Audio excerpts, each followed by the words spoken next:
I know.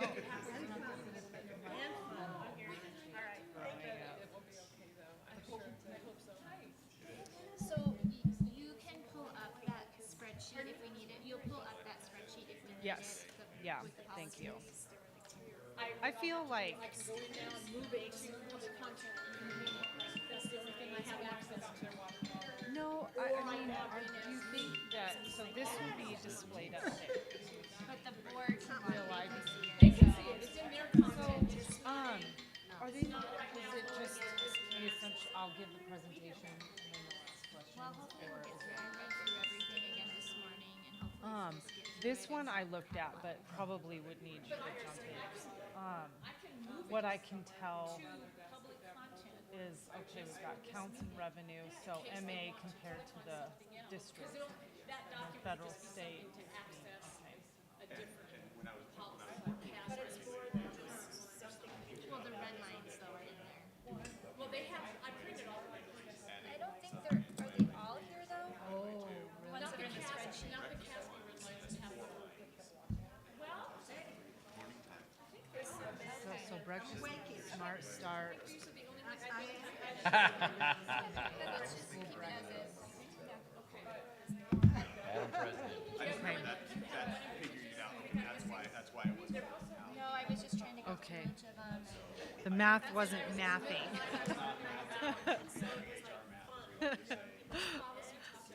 that's maybe another. Okay.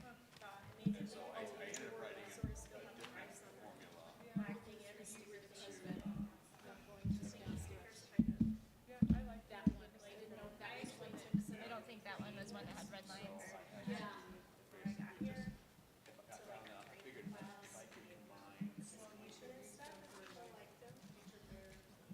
It's okay. We'll just work through them.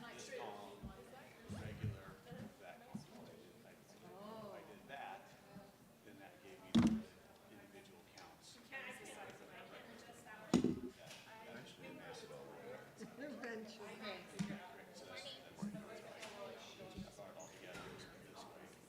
Okay, we are. And that's actually a comfortable change after this. Enjoy. Good morning, Tiffany. How are you? I asked her to. Good. I have got you on speakerphone. Everybody is engaged in some kind of water cooler talk, and I'll put you on the stand. Okay. And Working if its way around. can you call Tiffany if my phone dies? My battery sucks on my phone, and if for some reason it dies, Thank you, Amy. I appreciate you swapping. I'll ask Patty to give you a shout. We'll see how the discussion No, it's comfortable. It's warm. And I probably won't engage in much discussion. I'll probably I know you might take a little nipper See, nap. we have it on the agenda to cover that today. 10-4. Thanks.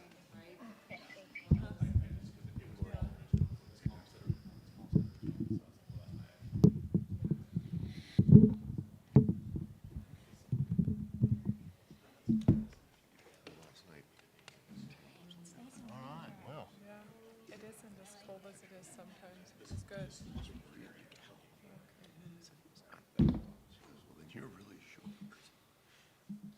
I just can't win it. Thank you for leading the meeting today, Chris. I appreciate it. hey, you're welcome. I would not miss this for the world.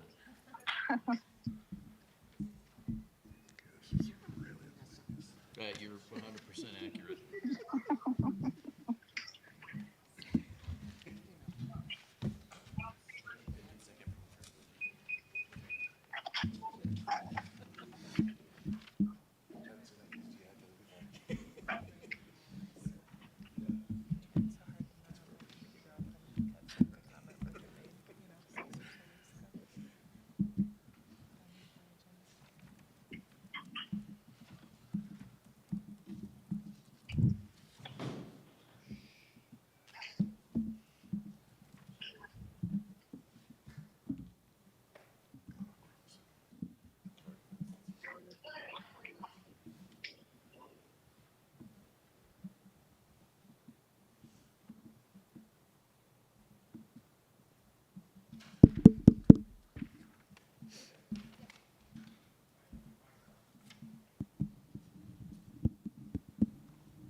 right, good morning. It's 9 o'clock on June 10th. Let's go ahead and kick off this work session. I'll be your MC for today. Real quick, before we get into the roll call, I would like to ask that we are cognizant of our time for each of these, and I'll be announcing those at each of the events so we can stay on schedule, okay? To view this meeting's presentation documents, please access Board Docs. The link to the Board Docs website can be found via the D38 website, www.lewispalmer.org, on the Board of Education Meetings webpage. To view the live stream video of this meeting, please go to the Lewis Palmer School District 38 YouTube page. Ms. Wood, can you please take roll call? Mr. Brown? Here. Mr. Norris? Here. Mr. Schwartz? Here. Dr. Shank? Here. Ms. Upchurch? Here.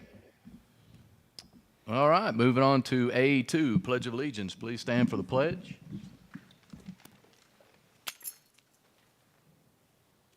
Pledge allegiance to the flag of the United States of America and to the republic for which it stands, one nation, under God, indivisible, with liberty and justice for all.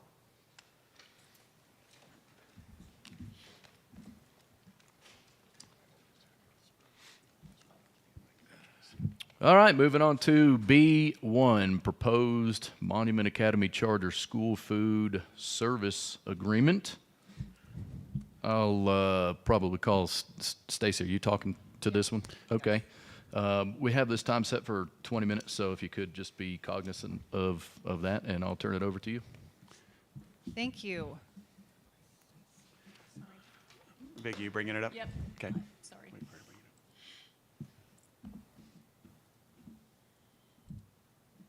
So this is just follow-up to from the May regular meeting when we had this on the consent agenda and we pulled it off and asked for it to be brought back for further discussion. So here we are returning for further discussion, and Stacy is here just before she heads down to Pueblo for a meeting for nutrition services. So appreciate you putting her first on the agenda so she can make that meeting down there in time.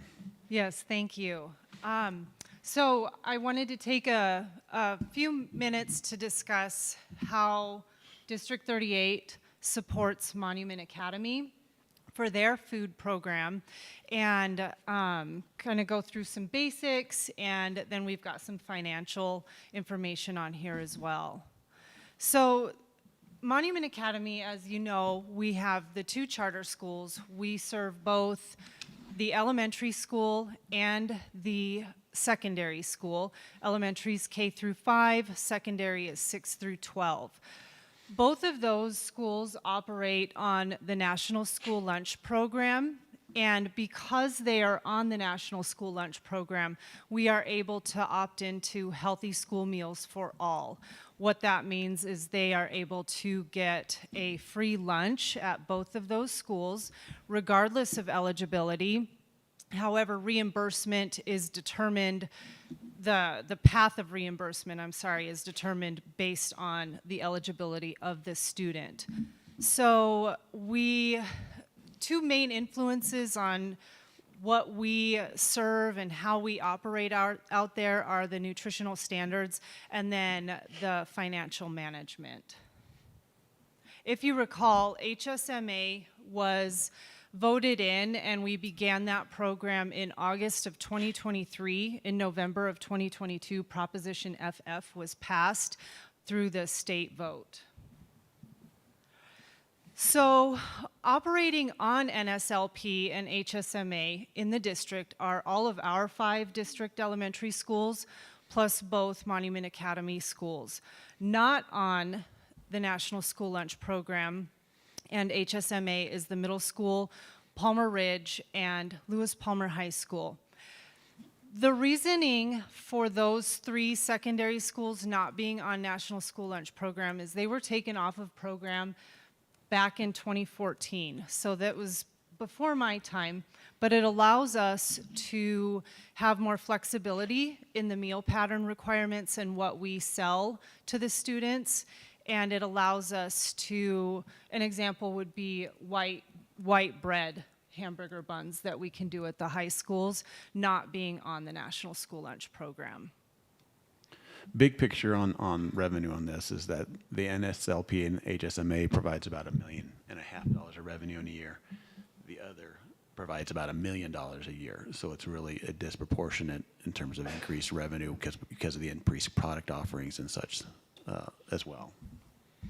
What was the first number again? About $1.5 million on program and about $1 million for the 3 schools off program. So operating both Monument Academy campuses, it is different than our district schools in terms of some of the facility limitations and the administrative support. So for both of those campuses, some of the challenges would include access to buildings, IT support, repair, et cetera. They're all more challenging than operated schools. The main reason is because my badge gets me in easily to all the other schools. We have to have a separate one to get into to MA. They're also on their own IT. So if we have an issue, we own the software that operates both schools, but the Monument Academy IT is different than our IT.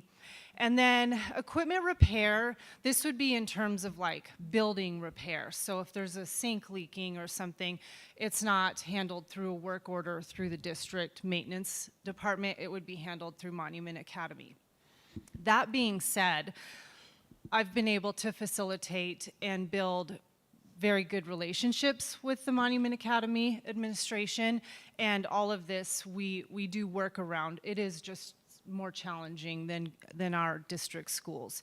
And then one particular challenge due to staffing at the East Campus is their lunchroom oversight relies heavily on parent volunteers versus paid staff. They do try to fill those positions like anyone, but it can present different challenges. Quick question on that. Over the course of a semester or a school year, how often do these potential challenges create something noteworthy? Not often. That's what it sounded like, but Yeah. I wanted to make sure the board understood that. Yeah, it's not often. We do have key fobs to get into the buildings. Again, if it's after hours, it's easy for me to get into our schools. It's not easy to get into those, but that's not often. And we have contacts that we work with that would help and assist in those situations. IT support, again, we have a really good program and software that we use, so it's rare. It just presents challenges when it does. So I know one question that has been asked is, do we make money, lose money, break even? Generally, it's a break-even situation, which is what we want. At Fund 21, we do not want to be a for-profit fund. We want to break even. And this is really good because many districts lose money in their nutrition program and they have to do a Fund 10 transfer into 21. And we have not had to do that in a number of years, and Brett might have more information on that. Well, and in fact, it's the opposite when we talk about receiving indirect cost support. That's basically Fund 21 paying the general fund for the services that we provide, like all the accounting and all the payroll and those type of things.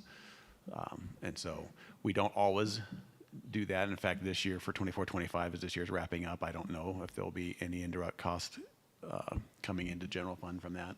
So that's good news, bad news. Again, it's breaking even, but not quite enough where it's able to pay for those additional supports. And that just kind of goes back and forth as years go. But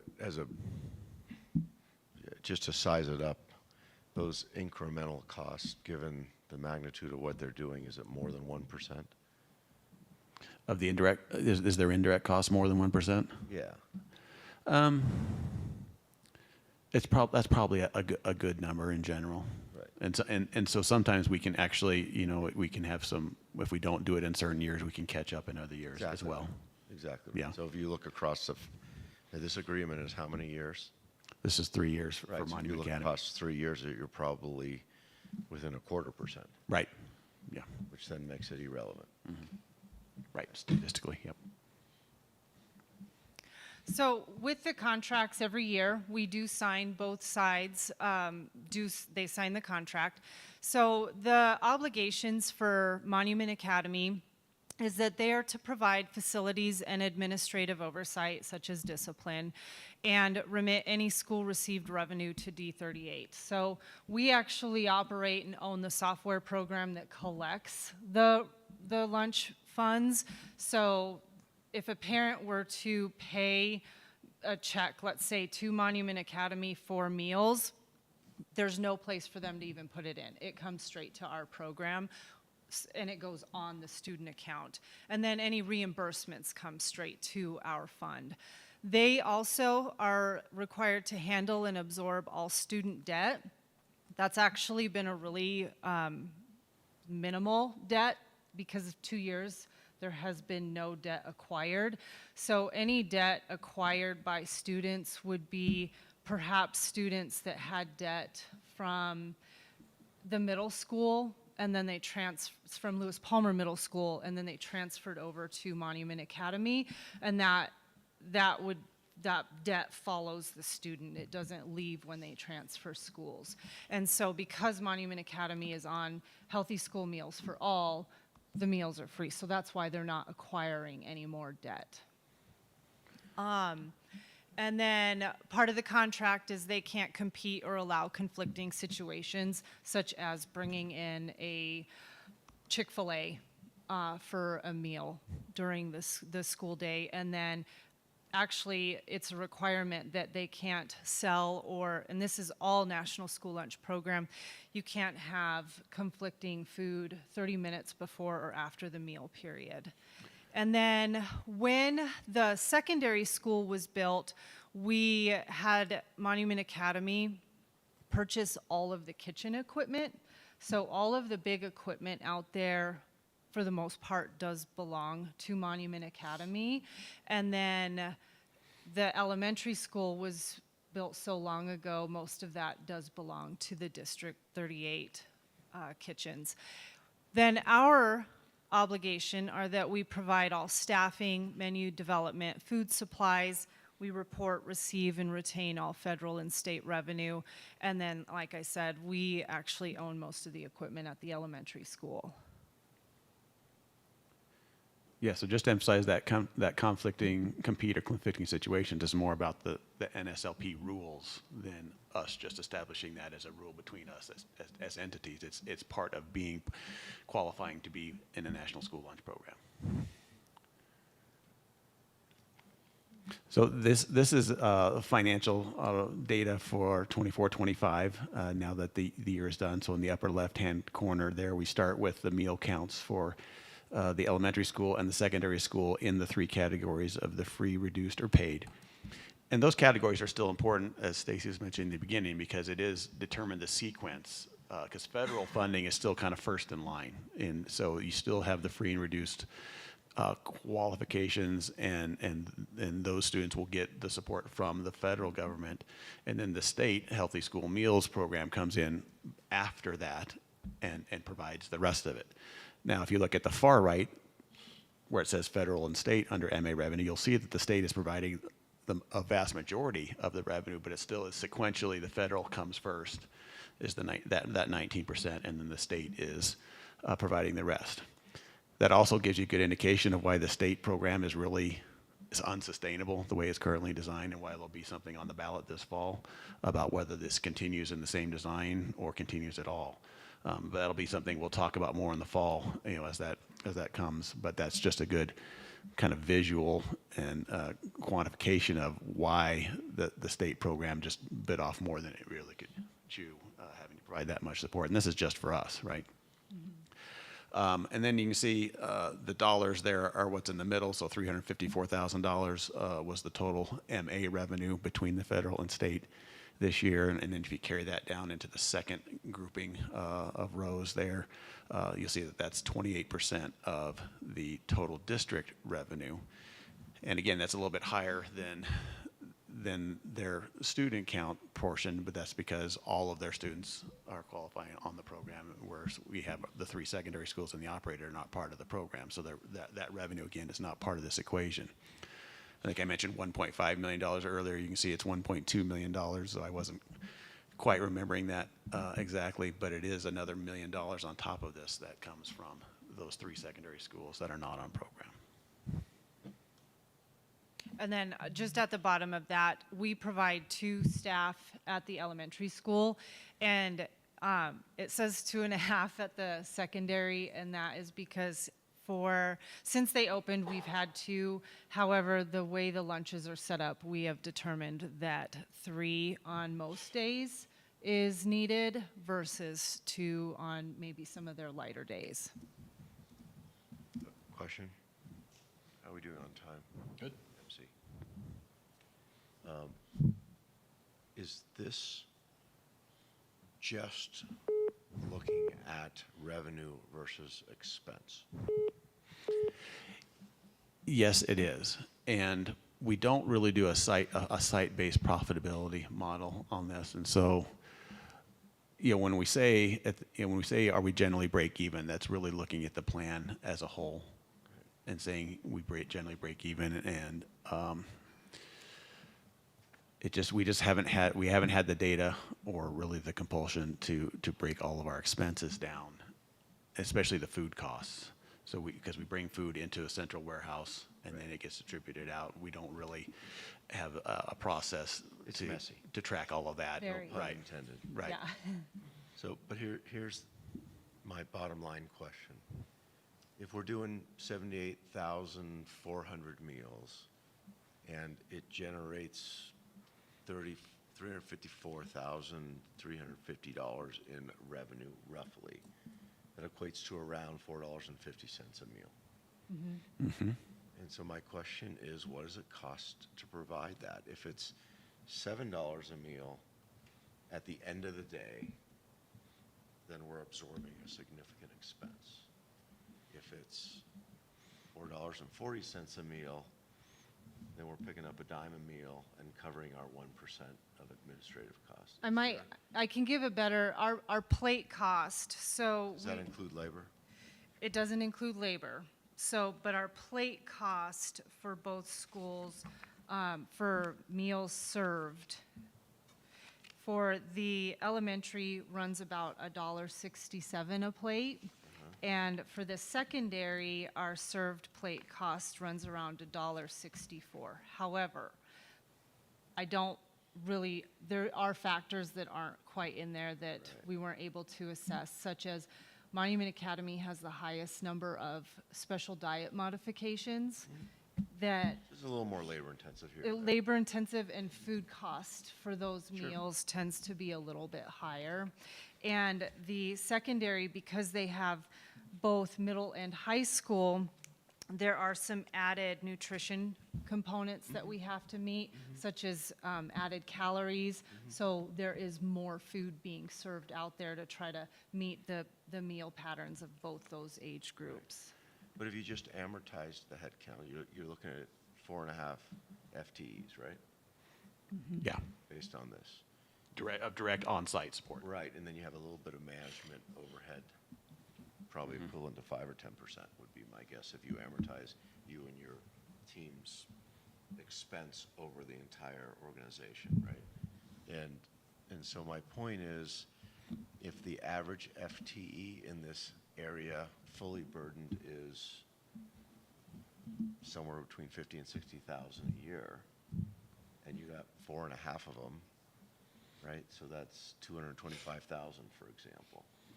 And so if you burn that back into the cost per meal, if you're at under $2, I suspect that for 78,000 meals, you're still at maybe another $1 or $2 a meal, and you're under the $4.50. Correct. This is just Correct. Napkin math. the napkin math. Napkin math. I don't have a spreadsheet for this, do you? No, but we can make one. But we only have 1 minute. And given that you're a tax professional. I'm not a tax professional. But you get my point, right? Yes. That's really what it costs operation to provide this wonderful service for a deserving community. Right? And I just want to make sure that we're looking at it for what it is and that we're providing a wonderful service for our community's kids Yep. at whatever it costs and whatever our minor overhead is, so that it's not costing the other kids money to provide it. That's all. Right, and Conversely, also so we're not making a profit on it. that's because the way Stacy runs the operation, it really is efficient and effective. If we had to outsource things, then costs would be at a much different profile. And some school districts do that, and some charter schools do that. So really, if we look at this specific relationship, by the way, it's a year-to-year contract. I don't know why I said 3 years earlier. It's just a year-to-year contract, but it's a big benefit for MA to be able to leverage the district, and because it doesn't really, and from the district perspective, it doesn't really cost us anything to do that. And we also do the free and reduced processing as part of Right. that. The only other question I would have is how does the money move between the two entities? Is there a lag? And typically when you have a federal program, you have to submit something and it takes 30 to 120 days to get reimbursed. So are we fronting $2 million a year for 30, 60, 90 days? The state is, and the federal revenue, the reimbursement is fairly quick. I submit our claim summaries at the end of every month. We have 60 days following the last operating day or the last day of the month to submit that. I usually get it done within the first week. And then we are usually paid within 30 to 60 days. I've never seen it extend beyond that. So our carrying costs are roughly 30 days, Yeah, give or take. I think that's a fair assessment. Okay. So we're carrying, and Monument Academy has a pretty automated way to transfer the funds. The funds come straight to us, so they don't get any portion of that at So all. basically, it happens in the fronts versus the rears. Okay. So that also covers some of the carrying costs, doesn't it? Yeah. It offsets it. Right. Okay. Yeah, so for instance, at this point of the year, our expenses are pretty well locked in, and we're waiting for a little bit more revenue to trickle in, and that will probably balance out the income statement for the year. It'll be good. And by the way, just for the team, it's not insignificant. So if you talk about carrying $2 million for 30 days across 9 months, and we're getting around 4% return on cash right now, it adds up, right? 1% of 2 million is 20,000, so 4% of that is 80. Even if you divide that by a factor, it's an expense. But if the costs are close on average to what you said, it still covers that expense. Yeah. And that's my point. We monitor plate costs very closely. Yeah. So I hope you guys are okay with this exercise, because rather than blankly say yes, it's important to at least understand what we're obligating, who we're obligating it to, and what we get for it, and what the opportunity cost is of that obligation. No, it's You guys okay? very helpful. I guess I got one more question to add to that. You said this funding model is not sustainable and it's going to be a ballot measure. Does that mean funding is going away, or? There's all kinds of scenarios that could be in play with the ballot measure. Any way to get in front of that? We've been working, Stacy and Amy have Okay. already been talking about how we want to inform the community as the fall school year starts in the fall, so that they can make an informed decision on that. Okay. And then we can be prepared. I mean, on one hand, you could say that I think maybe one extreme is that the whole Healthy School Meals Act revenue goes away in the middle of the year. And that would be a really hard thing to go through one semester, fall semester with free meals, and then also in the spring semester, everyone's paying the full freight again. That's kind of the most extreme scenario we could see. And that cost is most likely passed on to the parent? Well, yeah, it would go back to that time. And the contract is still kind of written with that scenario that, hey, there may be a time when parents are still paying for lunches like they were. Okay. So and that's the $4.52 per meal, basically. Yeah, there will be two ballot measures. One will be House Bill 25-1274, and if that does not pass, Healthy School Meals for All will only be available to community eligibility provision sites, which we don't have. So we will not be eligible for that. And then the second ballot measure is a state-controlled measure that basically gives the state authority that if the House bill passes, the state still has the ability to control the expenses and the reimbursements. So if the expenses exceed the revenue, the state can pull back on that money. So, and yes, if that does not pass, we will return to paying in January. How long has this model been going on? The Couple years? Proposition FF passed in November of 2022. We began Healthy School Meals for All in August of 2023. So it would just go back to, or Couple years. some version of that? Yeah. Okay.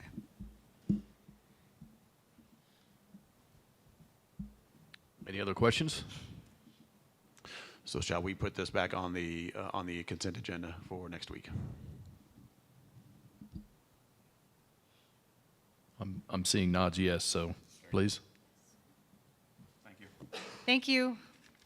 Yeah, thank you very much. I appreciate it. All right, moving on to B2, D38 Enterprise Update. Mr. Richardson, I believe you are presenting. Come on up.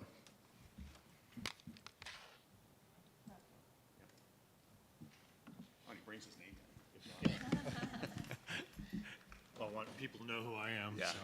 Good morning, everybody. My name is Todd Richardson, and I am here today to give you a brief overview of the D38 Student Enterprise and what we do there and what services that we provide for the students and how we support the teachers for this. So let me see what I got here. Yeah, just right and left clicker to go through this. So we're going to go to, all right, here's the first slide. Now, I also have a flyer I handed out here that gives more detail about what's going on at the print shop. So our D38 print shop is located directly south of here. It's that building between Grace Best and the big red building. So what I do as the operations manager, I make sure that there's inventory there for when the students have to do work. I oversee the invoicing, make sure the equipment is working properly, make sure that they have inventory. I think I've already said that. And then just support the teachers and the students any way that I can over there. So kind of what we do, we provide bulk printing services, print services. And we say print services, that's kind of like the design of printing for the district. Apparel, I have some apparel there in front. The students did this work here over at the Student Enterprise.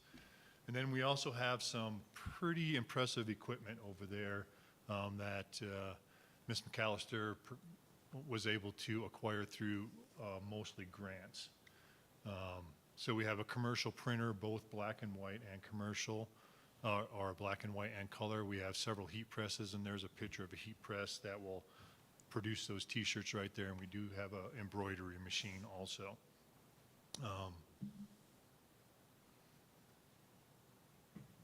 All right, kind of what happened in 2024-25 school year, and this was the first year that this program was in place. So we've learned a lot, and we hope to get better next year and be able to support the district a little bit more in the 25-26 years. So this year we had 5 interns.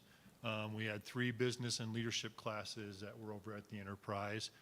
That's 30 plus students in that. We've completed over 78 jobs, and we've supported every school in the district on that except MA. Well, we did a couple jobs for MA. Our gross revenue was about $60,000. Now, this is not the system of record, so this is just what I'm tracking on my spreadsheets and my invoicing sheets. So at the end of the year, when we reconcile, we'll get the exact number. But we're kind of in this ballpark right now for gross revenue. And so cost of goods were around $30,000, so we probably made about $30,000 this year. Now, all that revenue either goes back to the student programs. For example, if DECA is going out on one of their conferences and the students are there presenting or they're doing something at that conference, we'll help support that with the money. Or it'll go back to replace the equipment. And we're on a 5-year life cycle with our equipment right now. Do we know what the financial needs are to keep the equipment current across a 5-year life cycle? Yeah, so 10,000 a year, 5,000 a year. we 50,000? do about a 40% markup on what our products are, on what products are we're selling. So yes, the short answer is yes. So we take the amount of that money that we need, and we put it back into general fund. I'm not. We do have a separate fund. Fund 65 is the enterprise fund. And so that's in part of the financials. And so it's mostly supplies that they're buying through that. And then if they need, then they can charge some other costs to that in terms of the clubs and the students that are providing the support. Yeah, and I'll just add that as part of the startup for this student-run business, Ms. McAllister worked with students to create a business plan which incorporated all of that planning for equipment renewal and maintenance and such. Yeah, and I know Mr. Hanson was probably here a couple weeks ago with some students that were part of the enterprise that did some of the work there too. So here's kind of what we want to do next year when supporting the students and the teachers. I want to get at least 6 interns in there to get some actual real-world business experience on how the operation of a print shop goes. I want to increase our participation with Lewis Palmer High School, which we are already. We've already got a couple business classes that are coming in there, and I want to increase service throughout the district. So Amber asked me how much we could support the district with our printing services, because we can actually print at a lower cost than some of the other schools, just because of the bulk printing that we can do. My answer to that question was, I don't know how much we can do, but I think now that we have a year of experience under our belt, we can do a lot more. And as we get to the next school year, I will have some information and some flyers going out to every one of the schools about exactly how we can support them on a cost basis and how the students can help do some of that work. And then our final, and I don't know if we're going to be able to do this or not, Brett, but we want to get an overall gross revenue of around $100,000. So a couple questions on this. Oh, thanks for asking. This is great, right? My first question, this might be a Jessica McAllister question. If so, just let us know. Years ago, she and others earned a grant to get this started. What was the initial impetus to doing it in the first place? Why did the district choose to set this up? I mean, high level, I can speak to, it's been a goal of the board and the district administration to expand CTE programming, or career and technical education programming. And so this was a great way to provide job-embedded learning for our students in a real-world environment. So that's high level, but you are right, Mr. Schwartz, that we did pursue a grant that helped us acquire the majority of the equipment that's in the enterprise. Okay, great, thank you. And I also have one more comment too. So we share the building with the independent learning program, and 4 of those interns of the 5 came out of that program. So the independent learning students, it was a really great opportunity for them. And I'm not the teacher, but I'm there watching them, observing them, and helping them. And you could see the transformation of some of those students when they were, doing something that productive and value. So it felt like it's a really good program for them, and I hope that we can we can work with the ILOP students more and have that internship. Yeah, so this is a great example of finding something that turns on their light bulb, right? It may not be traditional academics in a book or online or something. It may be hands-on, and we're certainly seeing that around the country, not just in our neighborhood.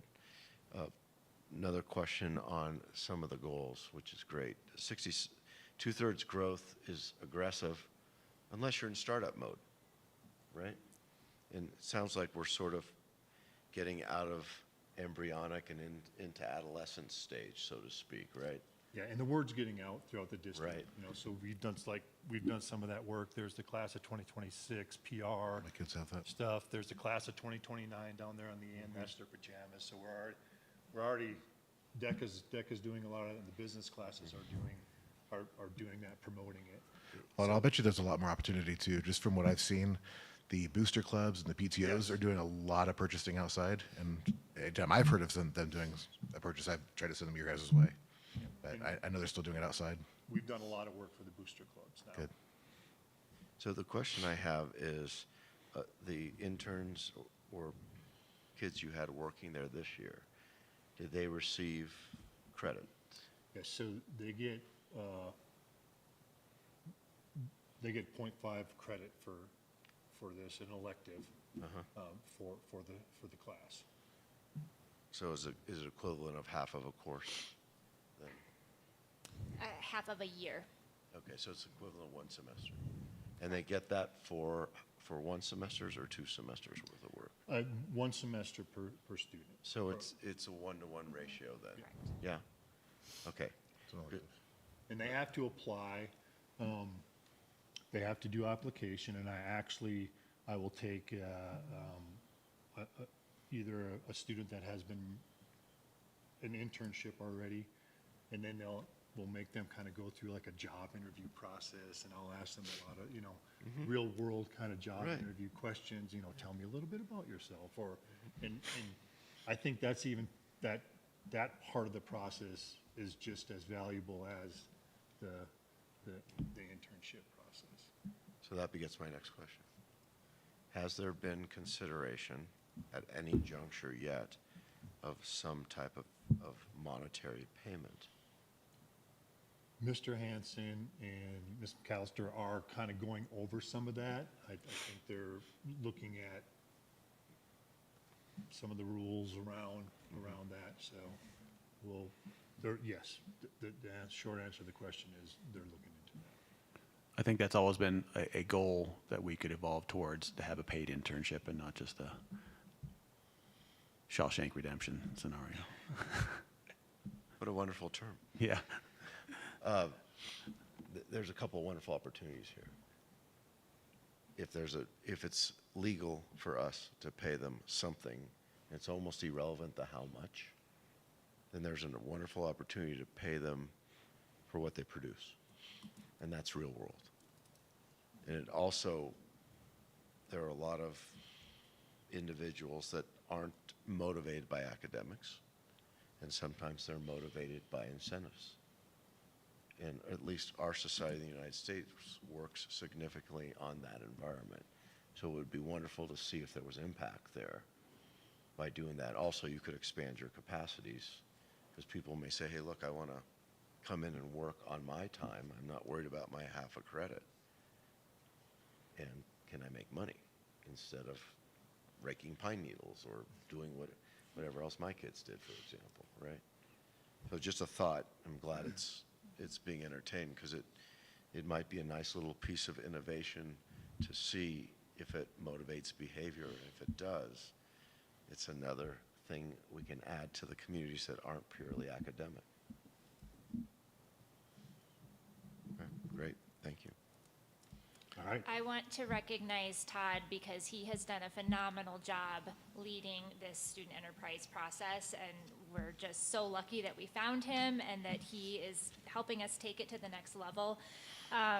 So thank you, Todd, so much. And then also for the community to know, the enterprise services are also available for the community to access if they're interested. Is that correct, Todd? Absolutely. We do about 5% of our work outside of the district, so trying to expand that a little bit.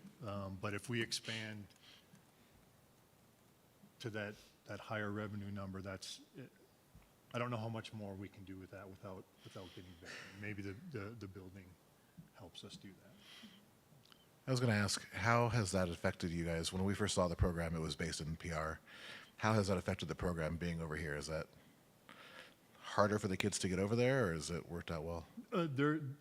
When I speak with Mr. Brady or Mr. Hanson about that, there are a little bit of challenges with that, but for the most part,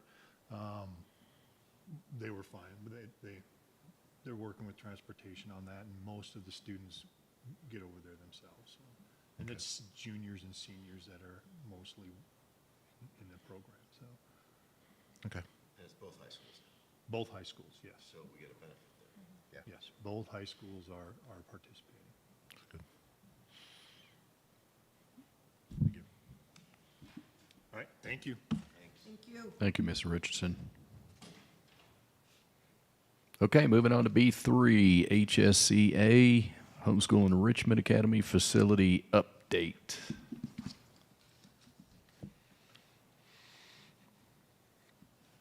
So hopefully everyone saw my email that I sent to you over the weekend, kind of as a way to kind of give us a kind of a running start into the conversation and reacquaint us with where we were at, and why in the end we didn't have that item on the agenda for the May regular meeting.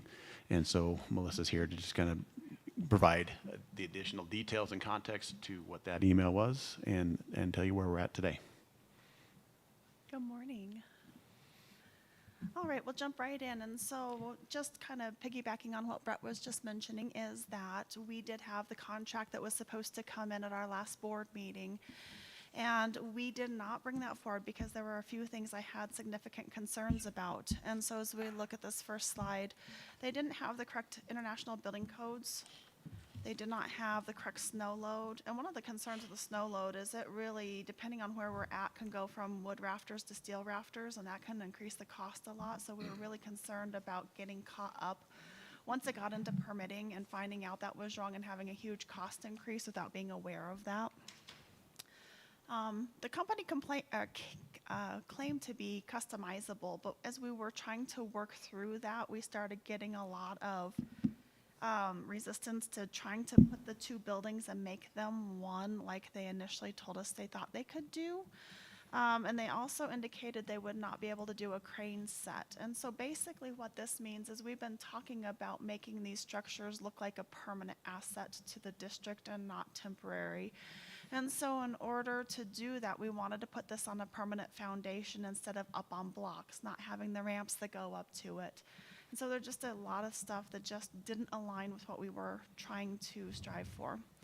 Our contractor that we've worked with on this has been amazing and trying to problem solve with us. And so he was trying to find a way where he could dig down, put a foundation in, let them backfill that area, let the trucks drive to set it, and then pull the dirt back out. It was a lot of work. So he was trying that. He also looked at a few things like trying to add in a hallway and to connect the two buildings, but the company wouldn't even allow us to butt the two buildings together because there was HVAC units that were placed on that side. They would have to have access on the exterior of the building to get those serviced, but in addition to that, the fire code on how close the buildings could be. So that was a pretty lengthy hallway, but the contractor was willing to investigate a way to still connect the buildings. So all of that added extra cost. We had two separate buildings, added the amount of foundation required at about $55,000 worth.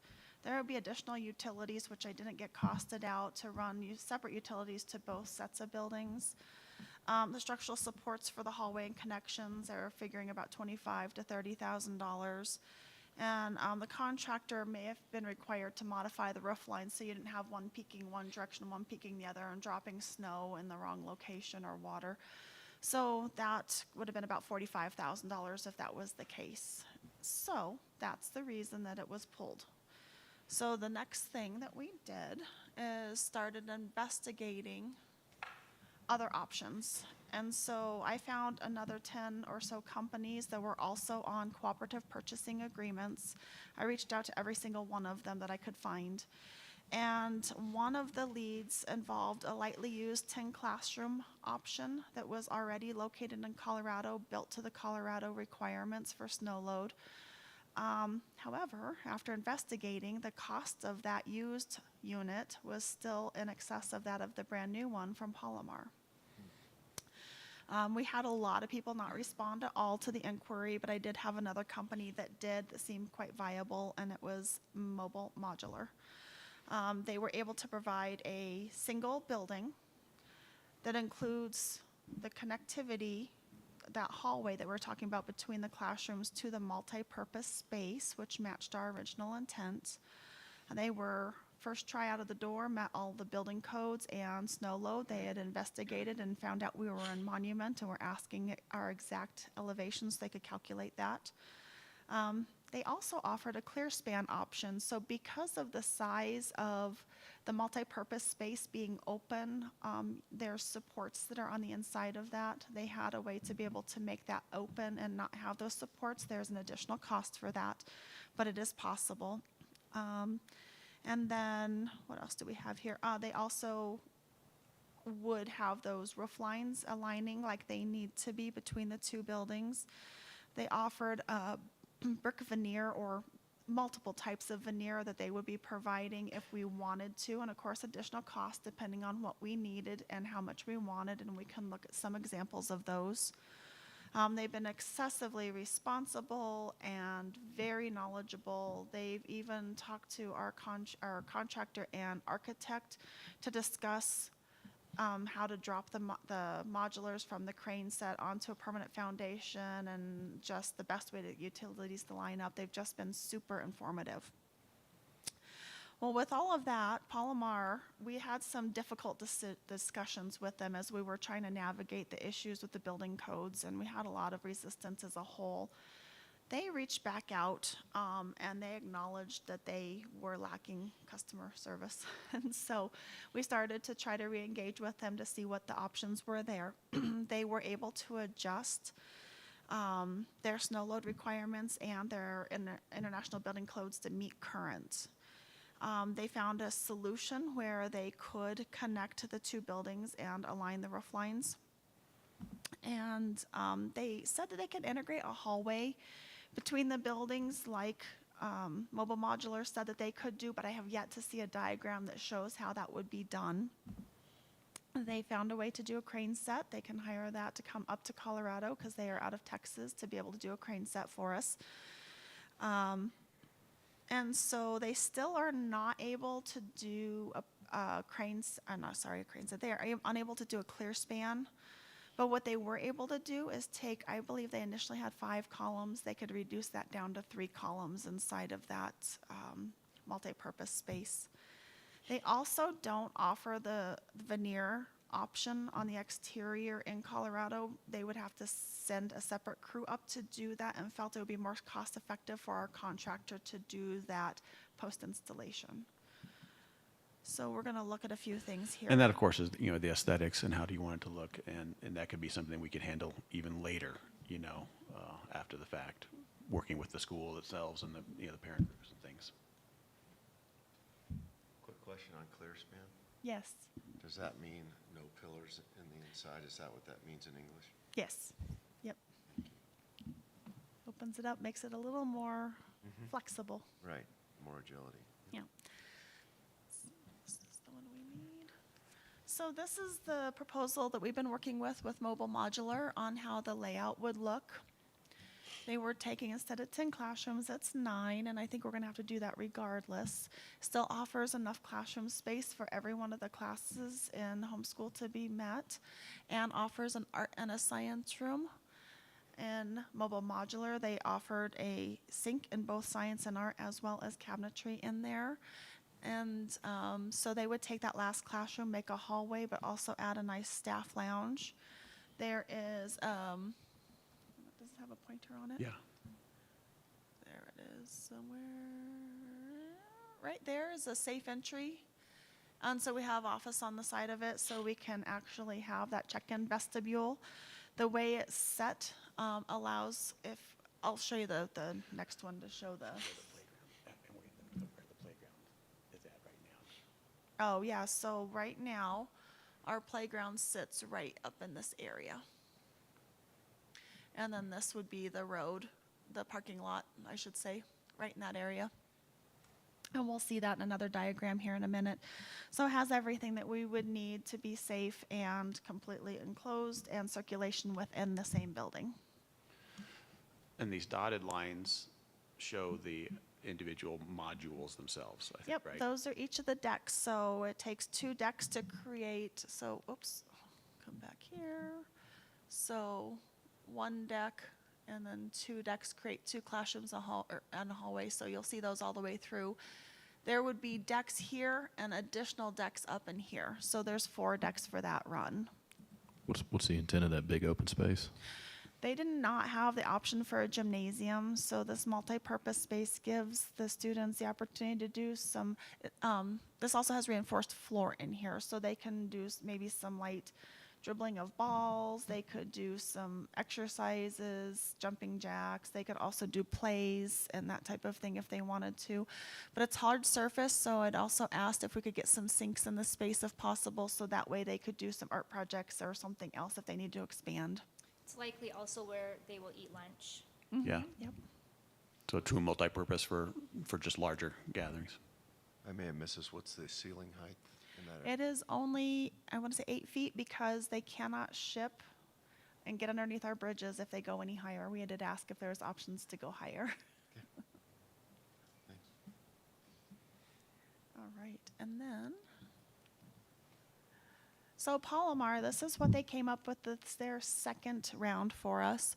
And so you can see they do have connectivity, their 2 buildings are adjoined. What we do not see is the hallway that connects the multi-purpose space, which they have down here from the rest of the building. And so I did ask if that was a possibility. They said they could do it, but I've not seen the drawings. My concern with this one is small. I don't think it's a problem, but they're going to have to flip it. So this piece here needs to be up here to help with our site circulation and getting the kids in and out of the building the way we would want them to flow. Shouldn't be a big deal, but that's one thing I do want to work with them on. Yeah, because that prior layout of mobile modular is really what we need to end up with. Do you have something in your slide deck showing what the layout would look like on the We do. site? There we go. So a little bit hard to see. I apologize. That red's not showing up well. So we have right here is that multi-purpose space with the entry vestibule right here, which allows the parents to come somewhere on our site, drop off, and circulate back out if they wanted to have a kiss and drop type lane. And then that leaves the rest of the unit back over here, which fits nicely. And still right about here is where that property line is that we wanted to maintain. So we are still well within that property line, leaving the Grace Best property free and clear if we ever implement that property line. And then we Show also the hallway have, there. where is it? So right here's the hallway that connects those 2 buildings. And it just backs up to conference room or staff lounge and an office, so it all flows quite well. There are doors, there's an additional doors coming out, so there's multiple locations for egress, even though they would not be used for access to the building, so that we can maintain that safe entry, but that way for fire code, we've got 3 methods of egress at least coming off of this building. I'm looking at 2. I had to pull up the bigger image of the area just to see how that relates because I couldn't tell where that was. Yeah, big red's there in the upper left. Yep, Big Red's here, and then this That's the is preschool building. Enterprise. There's the Enterprise, yep. Yep. Okay. Is it safe to assume that this will be retrofitted with a 3M safety film? We can do that. I do not have it from them, so that'd be something we could ask our contractor to install. Then again, maybe jumping ahead again, but do you have any examples of what the building might look like? So this I is. pulled up their website, and they look very much like temporary school modulars. They do, and so we can have that look, but what we've been working on is if we went with a brick veneer on the exterior, we could break up the look so it's not just so modular-y. And so this was an idea. The brick would help match Big Red here. It does not have to be brick. This was just one idea of what that could look like. And so she'll point the entry space there in the lower part, right? So that's the entry. The man trap. Okay. And then those to the left are the classroom windows. Yeah, one of the things that with these type of construction, right, you don't have central ventilation, so that's why you have those ventilation units, and that was part of the original complication they need to figure out a way around, and they have, but of course those ventilation units face towards us here at Big Red, so there's only so much we can get around with that. Well, and there are a few things we can do. We could, over time, put some bushes. We can actually make some sort of a structure that blocks the view of those. We can pay additional money and have them roof mounted. So that is an alternate cost you'll see coming up. Or we can live with it. Or we can live with them. And just out of curiosity, have you looked at a hybrid option where we did like a steel structure to get their gym to get a higher ceiling height, and then doing the modulars for the classrooms? I don't know what that would have. We're just dealing with the cost. So we could absolutely do that. I just don't know that we can afford to do that. I'd be curious, like how much difference do you think it would be? So steel right now is running almost equivalent to a It changes constantly. traditional built school, and I want to say, was it about 7 million? I've done the research before, but it was a lot of money, so I can go back and try to find that for you. Just, again, curious to see if there's an option to get them a space with a higher than that 8-foot ceiling. Because if you could double that, I mean, then you could have a full-on gym. So, Yeah, that's just really been the cost constraint right now. And so we do have a few other options that they had out on their website and things that they had done in the past. And so this one's just kind of breaking up. The top one is the breaking up just the color of the siding, and you can take the siding, you can run it up and down or side to side depending how you want to do it. This one on the bottom right side runs side to side, but then it has the veneer underneath, and that's more of a rock look. This one also has rock, and then just a full brick building. So there's options that we can look at. And again, depends on which company we choose to go with, on if it would be our contractor doing it or the modular company doing it, which gives us either a shorter amount of time or a longer amount of time to decide those things. Okay, so as we're looking at the costs, I did try to do my best of a cost comparison because the format in which they sent their costs were not apples to apples. So looking at the buildings themselves, there's about 300 square foot difference between the two buildings. When we're looking at mobile modular, they are just the building, $2,767,000, and then Palomar is $1,871,000. But as we go through, there's lots of inclusions and exclusions, the sprinklers, the delivery, the crane set, all the things that we need to have. And so what we'll see is mobile modular, all included is the $3,203,164 without the clear span.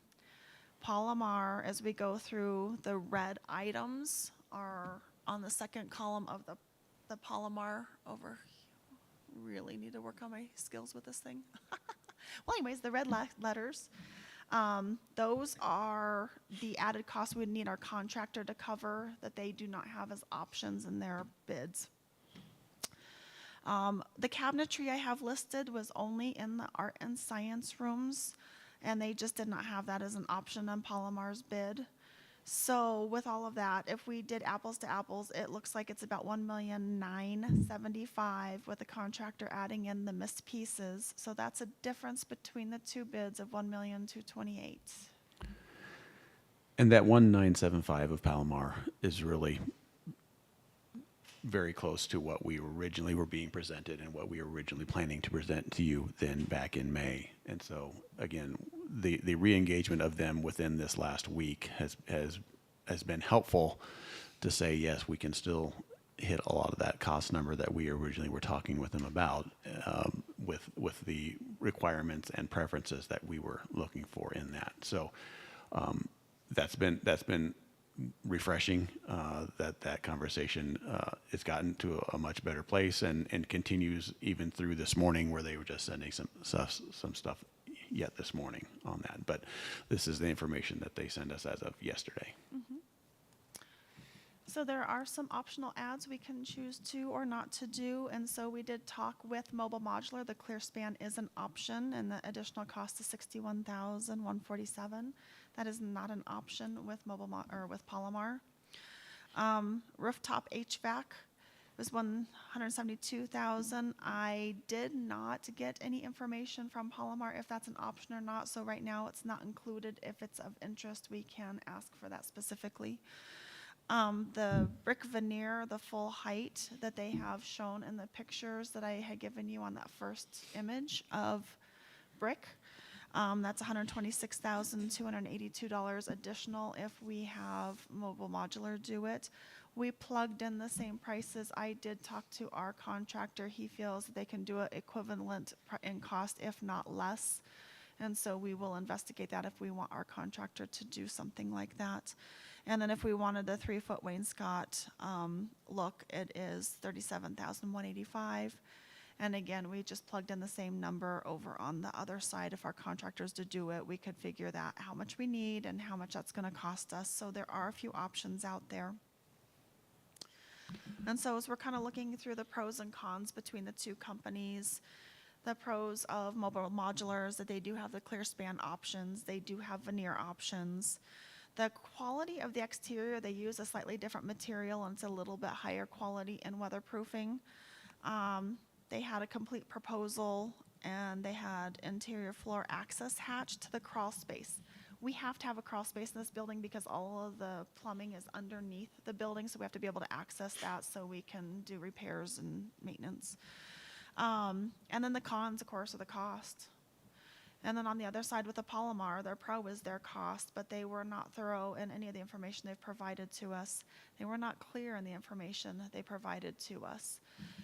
They did not have an interior crawl space option that is going to be accessed from the exterior. Their customer service has been a little rough.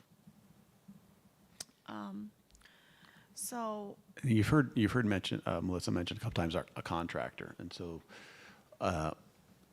these are the companies that actually produce the facility, but actually, getting it installed and getting it stuff, we still have local contractor work here, and that was, we always knew that would be part of what we need to do, and so when we made our original recommendation, and we were talking about a $2.5 million budget, that was my estimate on top of basically a Palomar, the building from Palomar being $2 million-ish, so that would be another $500,000. And so as we go to this next slide, really what Melissa has determined is that I definitely underestimated that part of the non-building cost, meaning the contractor cost. And so these are some additional things that she can walk you through here, but I just wanted to provide you that a little bit of context before we went into this particular slide. yeah. Okay, because the modular is going to be a permanent structure and not just set in a parking lot on blocks like we've done in the past, we have to do a few things with the county. And the biggest one is the site development plan. We have to go through and we have to show them how it's going to send the site and everything we're going to do to make this happen. And they, as well as the town of Monument, have the ability to comment back that they're worried about parking or site circulation or anything. And so that will have to be done by an architect and an engineer. And so that's the first step that we need to get moving on. Right now, we have to get geotechnical tests done to have boring occur. So we figure out what the soils types are. So we figure out what this foundation looks like. That's part of this going into here. The second part of this becomes the permitting. So again, we have to go through after the site development plan's been accepted. Then we go through with permitting and show them the building as well as the foundation that's been engineered to meet Colorado standards. And both building companies, Palomar and Mobile Modular, would be submitting those to El Paso County. We just have to pay that permit fee. So we have a team of people And so the overall would be overseen by a general contractor, which is Wells and West. And though I have a $180,000 tag on here, it's not just for Wells and West. What it is the architectural, the MEP engineering, the structural, and the civil engineering.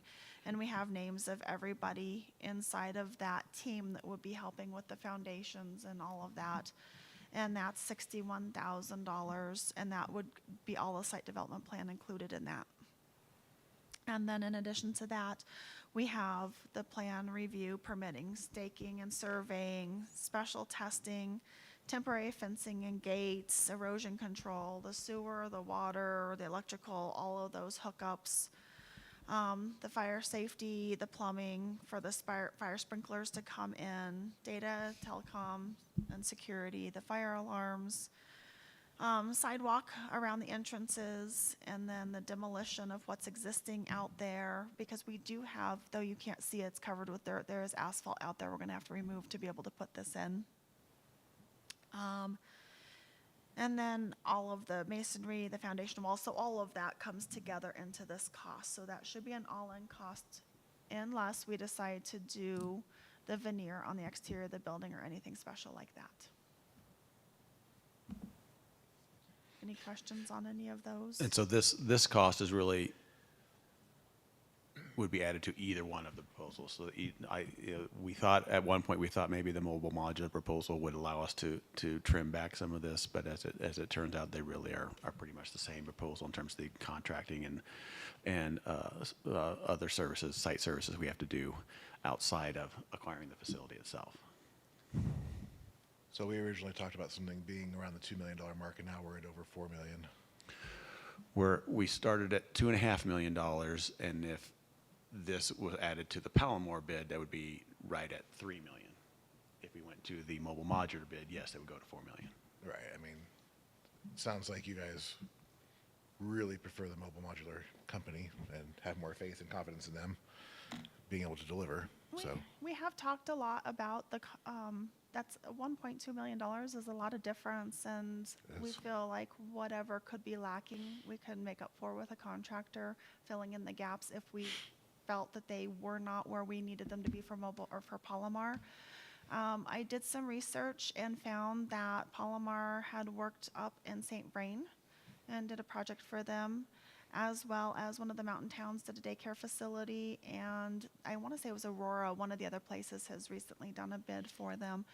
I have some contacts at St. Vrain I've sent messages out to see if I can get some feedback on how they did for them. One of them is out of town until next week, so I'm hoping I'll get some feedback on that. yeah, I was going to ask, is your feeling that they are disorganized and don't know what they're doing, or are they being overly cautious before they commit? Because it could go either way when they're not committing to just, oh, sure, we can do everything for you, everything you ask. I mean, that could just be a company, a salesperson blowing smoke. Yeah. I mean, what's your feeling having worked with them? I just feel one was much more customer service oriented than the other. I don't necessarily know that means the quality is better than the other one. I mean, I'm definitely concerned. I mean, we're going to hear it from the community when we were throwing around these $2.5 million numbers, and now it's jumping up to potentially over $4 million. On top of doing the CT at the same time, when we're taking on a lot at one time. Mm-hmm. And obviously, Brad, it's up to you to make sure we can afford it, Right. without taking away from any other critical areas. Right.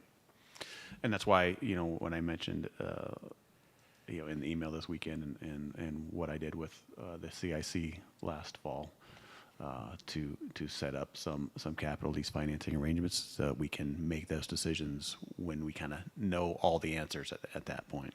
Well, and I appreciate the purpose of that, to preserve capital, but at the same time, now we have a lease payment that we must make, so Right. we still have to be able to afford that month. Right. So are we still able to?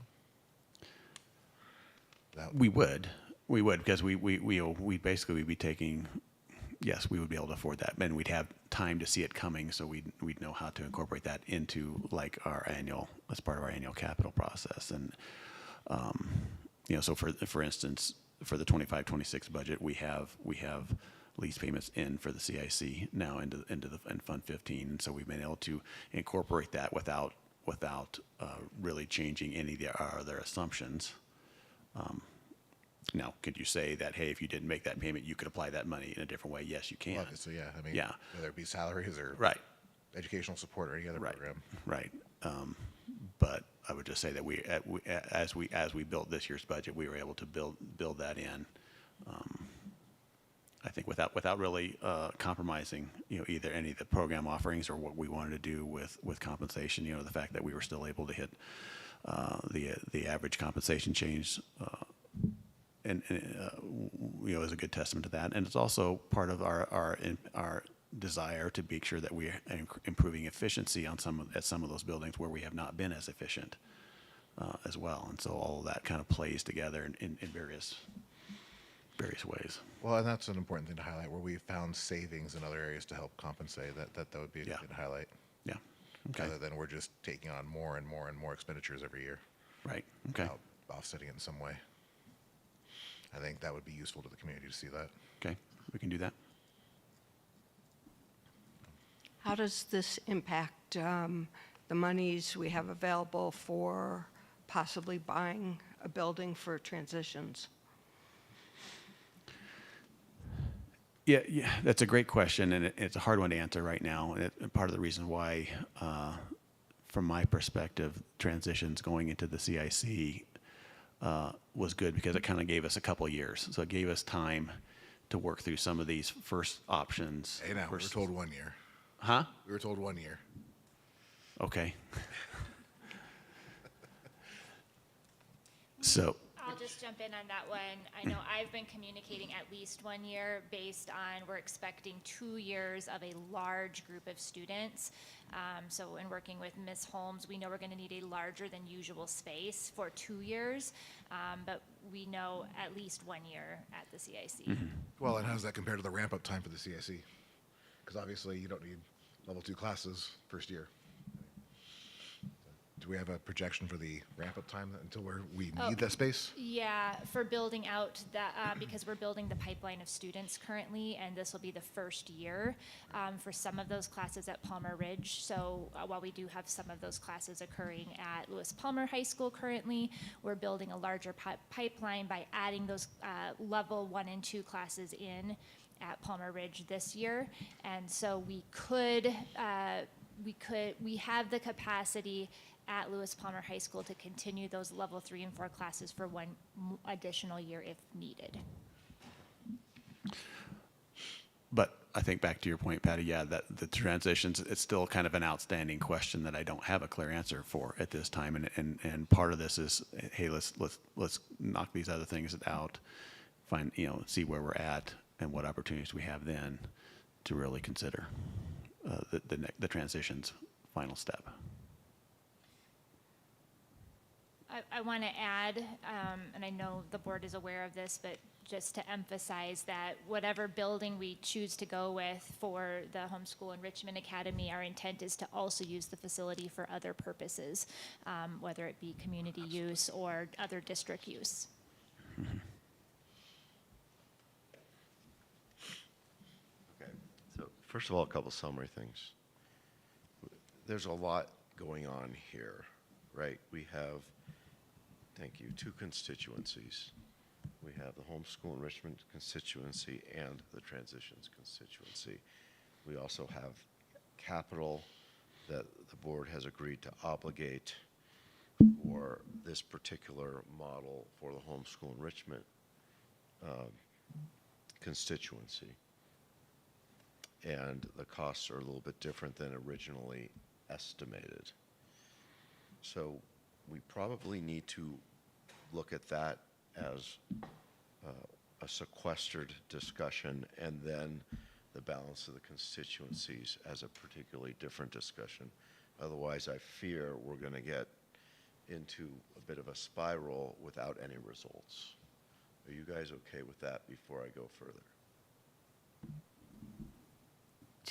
To the degree, I'm assuming, and I guess I'd like to know if my assumption is correct, that to the degree that we spend X on homeschool, it impacts what we can spend on transitions without having to go to the community for more money.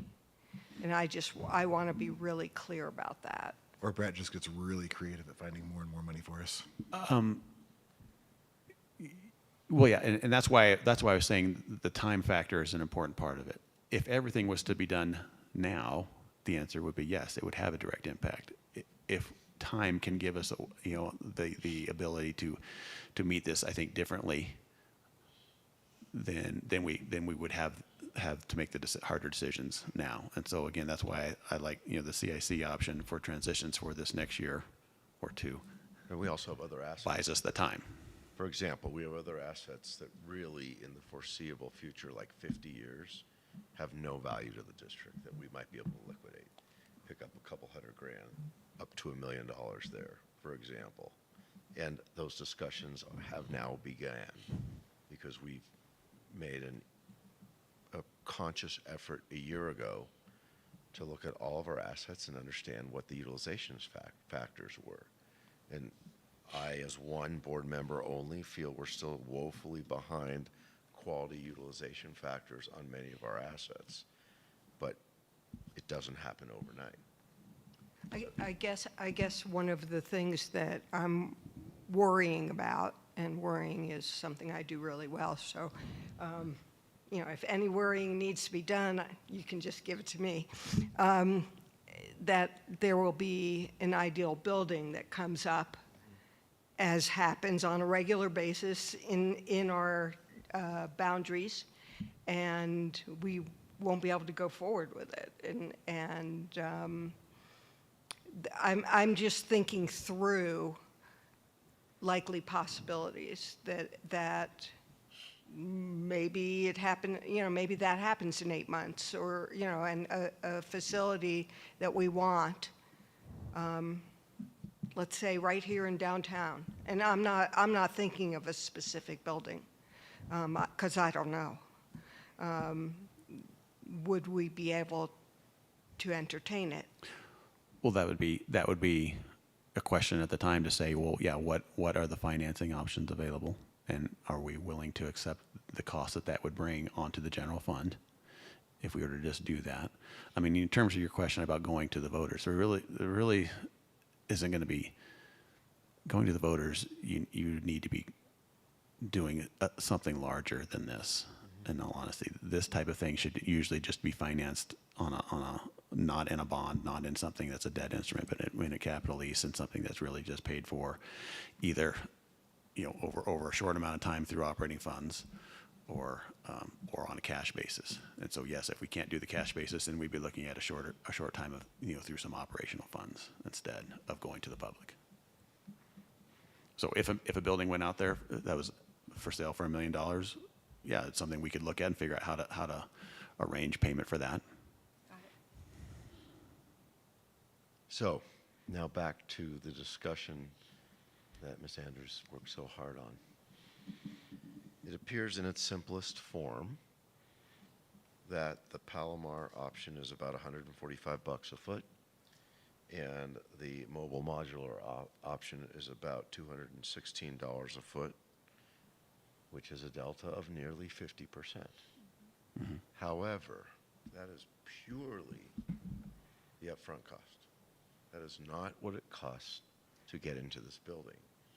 If we looked at this for a decade, which was the original idea, and then maybe potentially sell those off and get some residual funding, the real question is, what does it cost us to operate it for homeschool enrichment over a course of a decade? And so my question is twofold. What's the longevity of the structures? What are the warranties around that? Are they equal to insure? Are the utilities the same? What's the term's TCO, total cost of ownership? And so the question is, if we model this for a simple decade, which was the original thought, is that delta of $71 a foot even relevant?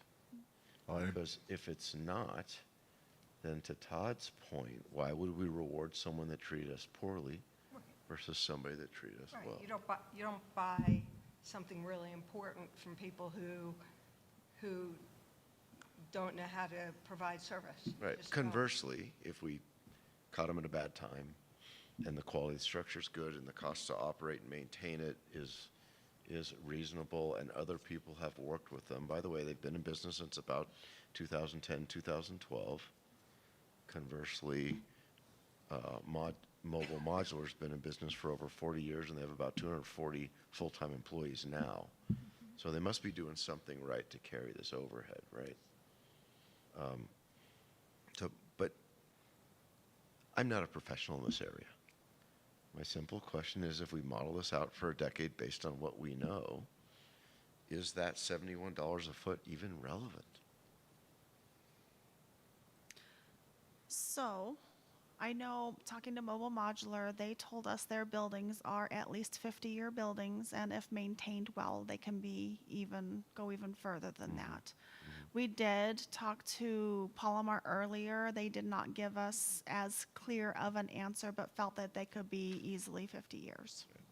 So they've been in business since 2010, probably put up their first structures in 2012.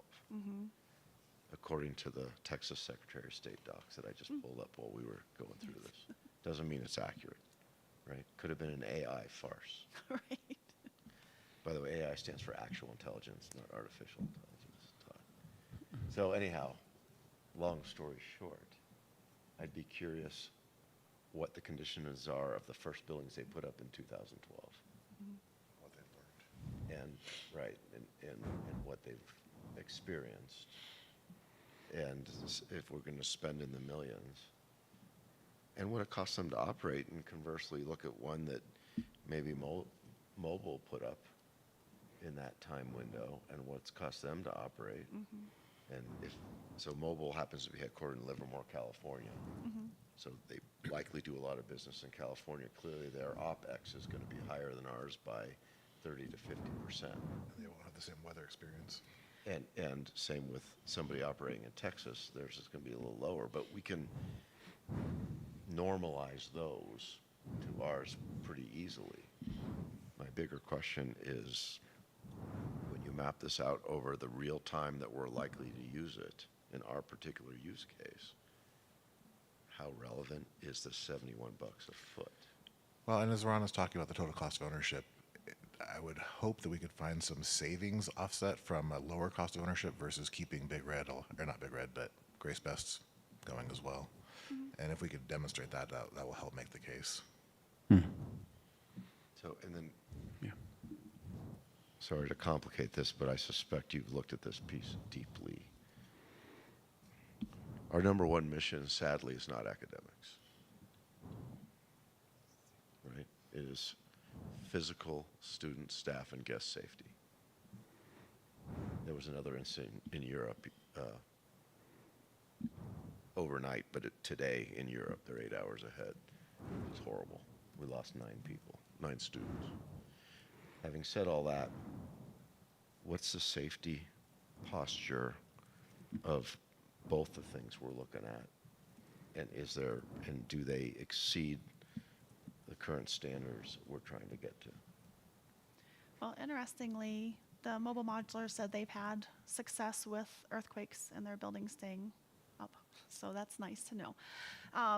The safety side of it, we've done ourselves in that I think when you have individual 2-classroom modulars, they're standalone away from everybody, you have some more safety concerns. But having these with multiple staff members contained within one unit, as well as restrooms, kids don't have to run out to another building to use the restroom. We've increased the safety with just that piece. But for us asking for the safe entry vestibule, that also gives us that leverage point of making sure we have one point of entry, everybody's being vetted at that door. And we will have the same thing with all of the surveillance cameras in the Raptor system and everything we would in a normal school. But that's all on our side. That isn't the modulars themselves. And so I think in either case, that safety component is equivalent.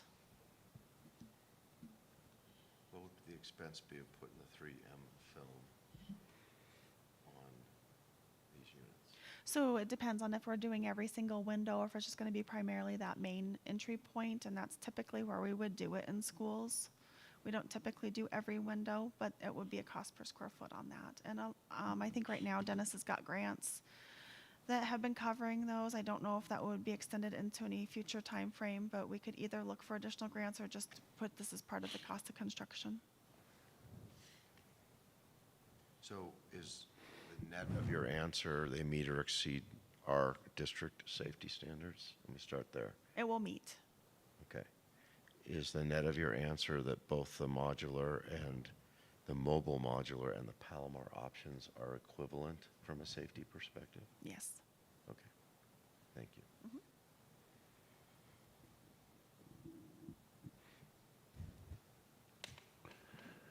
Any other questions? No, I would just say I appreciate it because, again, we wanted to bring this topic to you and really talk it out, and then see what we should do between now and Monday, in all honesty, for the action meeting. And so, let's let Melissa go through. So I'll make sure you this. guys are aware of this, because I think in 2 slides ago, I mentioned that there was some issues with clarity on Palomar. And so where we were under the understanding we will be up and operational in October, that is not the case and will not be with either company. Palomar is able to hold the same timeline they had for us before. And when I actually finally got clarity this morning is that they will arrive here the end of October. So this, other than the top 2 lines, this was a timeline put together by Mobile Modular for us, and we feel the timeline would be equivalent, which is that they would be completing in the factory around October 17th. They will be delivered around October 31st. And then all of the rest of it is getting them set and connected to utilities and get the flooring done. And so we are actually looking at December, not October. And this is not what I wanted to hear, but also want to be realistic about it. And depending on how prepped we are on our contractor side, hoping we could close this timeline a little bit, but wanted you to be aware either company is going to have the same timeline. One other question, if you don't mind. Just so we're Chris, all... Go ahead, Tiffany. I actually had a quick question. First of all, thank you for looking at this thoroughly and having a couple different options to look at. And then secondly, it is disappointing that the timeline would be pushed back. And so I want to make sure we're being in strong communication with Homeschool Enrichment Academy, and that we're still continuing to lean into making sure that we're taking care of our transitions. To Patty's point, we have 2, and Ron's point, we have two stakeholder groups that this is very important to. My question is around finishing touches. When you mentioned getting things put into the building and furnishing it, I know Ricky's going to roll his eyes when I ask this question, but is there an opportunity for us to lean into our own manpower and our own resources within the district in the Tri-Lakes area? Yes, so long as we don't have snowstorms, he says all hands are on deck, and same with our whole maintenance department. We are all willing to come together and get the move made. I know we've also had some volunteers from the homeschool community offer their families to come in and help get things moved if that's a need. So can that lower any of the costs associated with either of the 2 companies? I didn't quite hear the question, I apologize. My question was, is there an opportunity to lower costs by using internal resources? Oh, on the Wells and West. Well, I do think we might be able to get down a little bit in demo, not a ton, because Ricky already took out the playground, as we've all seen. I don't know how much that's going to contribute, but it'll be a couple $1,000s. And as far as the other things, we will dig into the data telecom security side of it. I think that's an area, and potentially maybe even some of the fire alarm systems and that kind of stuff, see if Leo can handle that. So I do think there's some areas where we can dig in with our team to try to see if we can get some of that offloaded from the contractor and onto us. Thank you. So I had a different question. in the first year, based on what we're talking about, and let's just say that this tracks and after New Year's, we can start putting students in structure X. What's the current model for that, for the utilization factor? In other words, what % of the time that structure could be utilized for anything will we have students in there? 2 or 3 days a week, right? Currently 2, but we are working towards 3. Okay, and those, is it basically 9 to 4? Or is it partial days? Approximately a little bit longer with staff, students 9 to 4. But those are full school days, not half Correct. days? Correct. Okay, and that's with how many students Currently approximately 160. each day? No, separate days. So it's, But it's not exactly even, But so my depending on when point is- students would be registered. right, so is it 100 students across 3 days? Or is it, how many students a day are in each of those 3 days? I mean, you could approximate half and half, but it'll be slightly different Right. based on family dynamics. Okay. But And- we would be utilizing all of the classroom space both days. Okay, so you said both days. Correct. So are we looking at 2 days a week? It's 2 days currently with plans to expand enrollment to potentially bring in more students, likely not in the first year, as we're still in Okay. Grace Best for the first year. Right, so my point is, in year 1, let's just take semester 2, from January through May, we would be 40% utilized during the workday. So my question is, since we have runway, assuming we do this, can we take this runway now of 6 months and tee up some things to utilize the taxpayer asset in a manner that's good for the community and, God forbid, generates revenue to offset some of the incremental expense? And if so, whom would really be the best person in the district or a third party to do that for us? And could we also look at even evenings or weekends, depending on likely utilization, and try to do 2 things, right? Create a facility for the community, since it's the community's asset, and then secondly, generate incremental revenue as long as it's safe and it maps to our missions, such that we're offsetting the incremental expense and leveraging that expense back for the other 6,500 kids that we're stewards for. That's my question.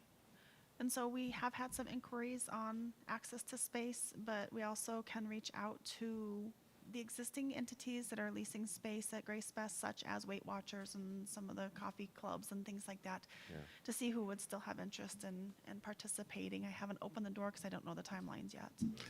To that point, too, I'd be curious if, like, our partnership with 7070 would help maybe offset, because we're going to lose them, obviously, if we lose our gym. If that would help offset the cost of doing an actual proper gym versus just a 8-foot ceiling or something like that. I don't know how much they pay us currently, but those partnerships could help get us an actual gym instead, I would think. If we're exploring that and not limited by time frame. Yep, we can definitely reach out. And full respect for the fact that this is very hard stuff to do. It's not just hard work that requires time. It requires you stepping outside the box and delivering tough news. So we're, I think, as a team, respectful of that. But this is important stuff, right? And we also are in a community where the voters have been very clear to ask us to figure out a way to innovate our way through these things. And as a team, you are. So we're thankful for that. Thank you. What I think I heard direction on before next week's meeting was to continue reference checking for both companies as far as the longevity and quality of the buildings. A follow-up on steel building options, what the cost would be. if we were to explore that. I'm definitely concerned with not having a proper gym. Even if even if we bring it in the classrooms now and we work that option out 6 months later, to me, that seems like a concern. That's a big space, and I don't know that we'll get nearly as much use out of just a big open 8-foot ceiling space versus an actual proper gym. So rather than lock ourselves in, I think we should definitely vet that out well. Okay. Okay, and then we will certainly work with our team to look at advertising available space for community use. So that will be something we'll work with our communications team on, and Melissa, and we do have quite a bit of interest currently in the use of our facilities. Anything we missed?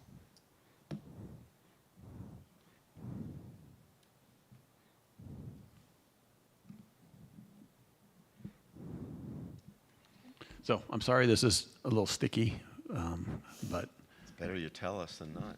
yeah. And all things considered, we're talking about something that's a few months away, so I don't want that timing to cause us to screw things up and not do them right. I mean, we're trying to accomplish a lot in a short time, so if we have to make do, I think we've already talked to all the involved people, and they understand what we're trying to accomplish, and they're going to get the best possible outcome. So we just have to work with what we have. Okay. Thank you. Any other questions? All right, Brent, Melissa, thank you so much. Appreciate it. Moving on to B4. B policy review. I'll turn it over to Amber. Okay, I'm going to take a stab at summarizing briefly the counsel we got from Mr. Dick Bump at Kaplan and Ernst, based on the policies that you asked me to get some additional guidance on. And then, as a reminder, the board had a very robust discussion reviewing each of the B policies at a previous work session, and if the board is in consensus after the discussion today, then we'll move these changes forward for a first read at our meeting next week. If there are any that need continued discussion, then we can postpone bringing those particular policies forward for next week.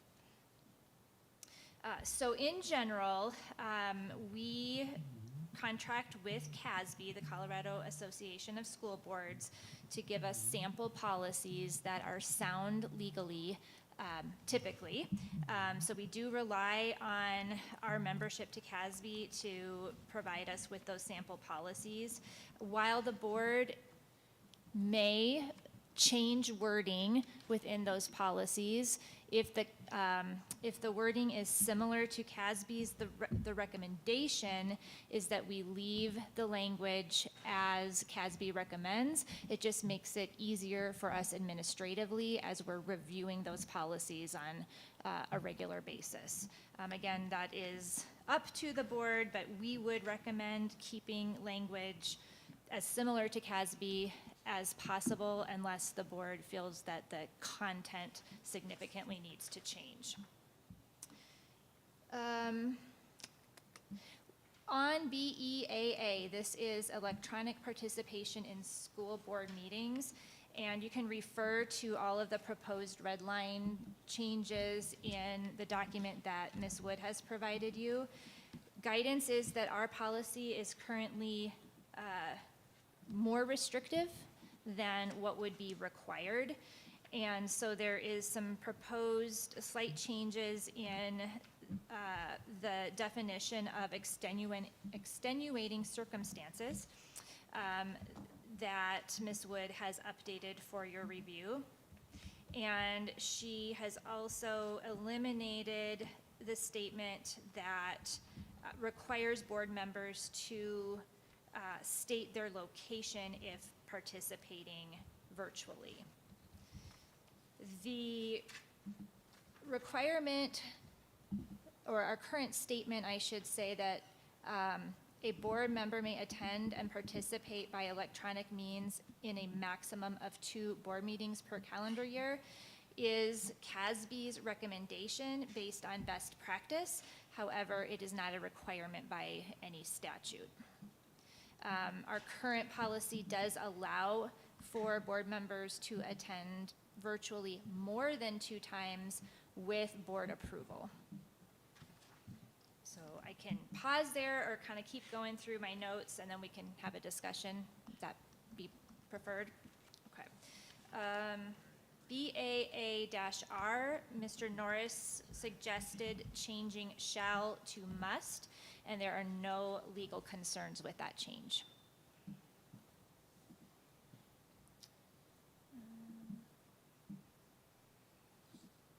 I believe that most of these others had to do with wording changes, and again, while the board may do that, it is recommended to stay with CASB policies as best we can.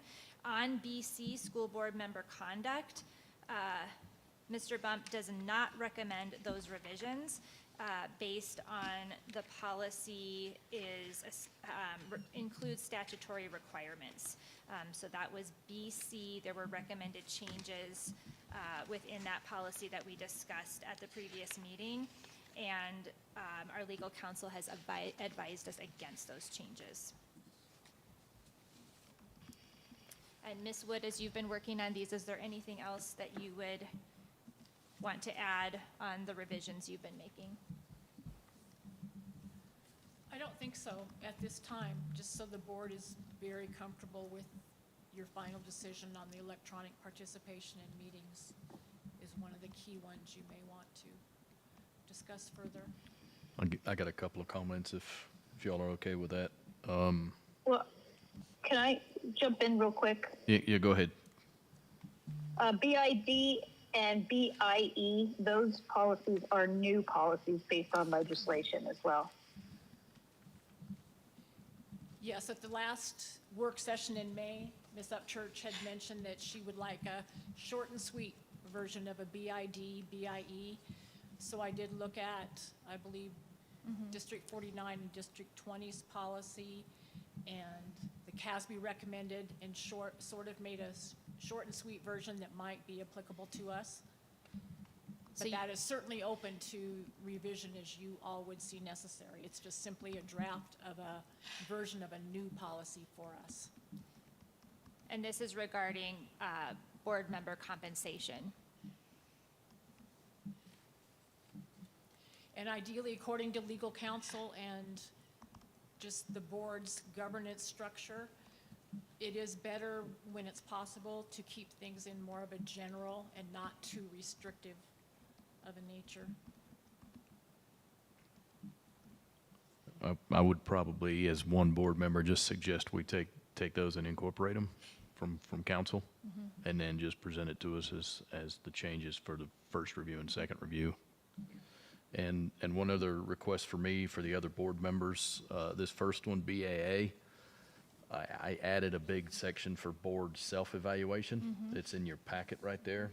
And the self-evaluation is in there as well.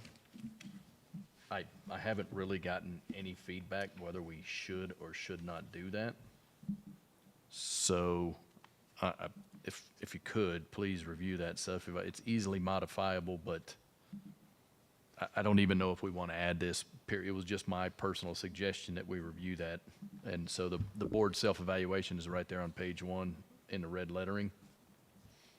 And one suggestion to think about here is we are going to spend some time on the board self-evaluation process during our retreat time. So this may be when we want to spend, just to postpone slightly until we have really some good time to discuss that. That's all. Anybody else have anything? Chris, to Amber's point, I plan on us visiting that during our retreat to see about what would that look like. Do we want to include the actual evaluation form in the policy, or do we want to be flexible with what that evaluation form looks like, with the ultimate goal of making sure that we're evaluating ourselves as a whole, not as each individual, and that we are doing a 360 with that. But I like what you had put together. Okay. Yeah, thanks, Tiffany. I appreciate it.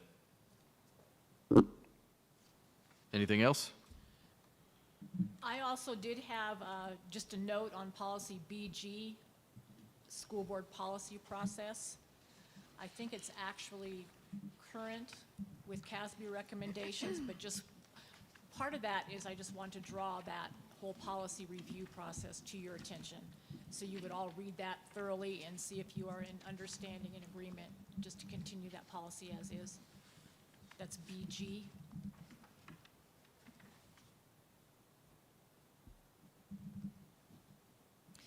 So that policy specifies requirements for a first read, second read, et cetera.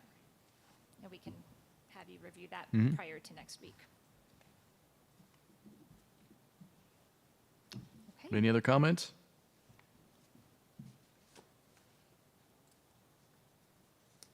All right, none heard. Let's move on to B5, Board of Education Summer Retreat Planning.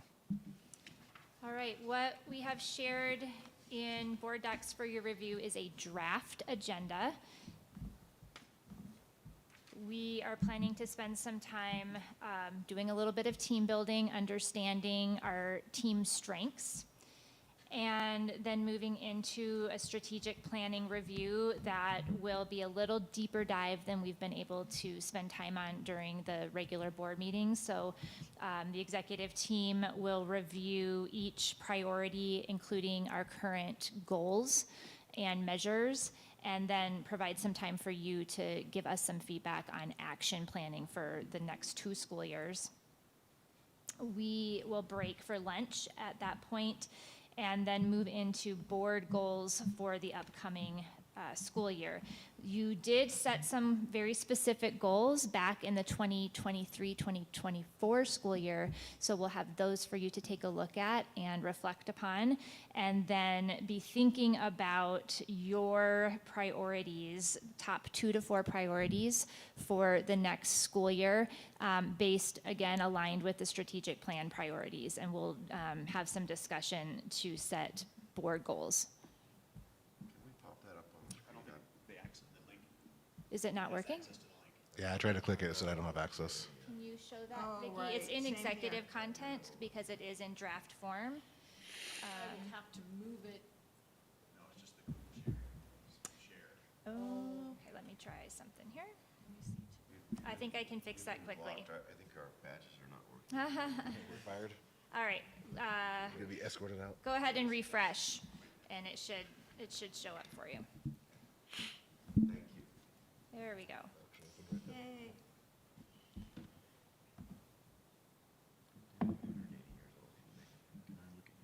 Yes, you can.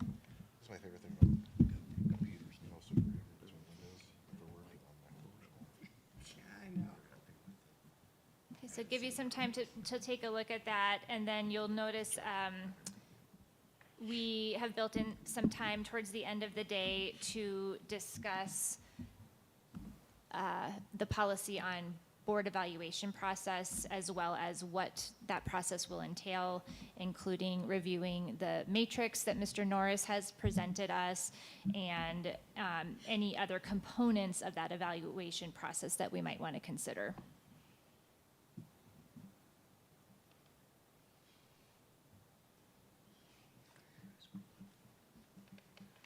I like it. It's a lot to cover in one day, so we have. Any other comments from the board? Yes, Ron. Thank you, fellow MC. Oh, thank you, Madam I probably can't do that in public, but it would have been fun. When we're done and we walk out sometime after 3:30 or 4 o'clock, what do we want to ensure that we have achieved? What is our list of 2 or 3 things that we will not walk out of there without? Possible changes to board goals or additions or those things, and possible changes to board evaluation process, or what I'm seeing. Okay, so would it be okay, and would everybody be in concurrence, if at the top of the agenda, we put intended results, board and superintendent goals for the upcoming fiscal/school year, not necessarily in that order, and board and superintendent evaluation metrics and timeframes. Tiffany, are you still with us? Madam President, are you still with us? I am with you guys. The intended goals that I foresaw was twofold. To your point, Ron, team building and doing a stronger leadership cohesiveness and goals for the upcoming school year. Keeping in mind, though, when we set these goals, we will have 2 new board members in November.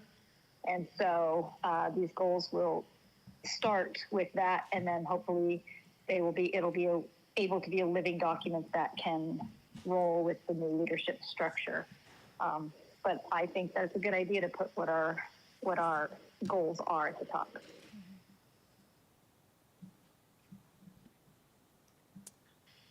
Did you hear what I said? Yes, we heard you. How do we put that into a goal phrase to walk out with? Okay, the 2 goals are team building, number 1, goals, number 2.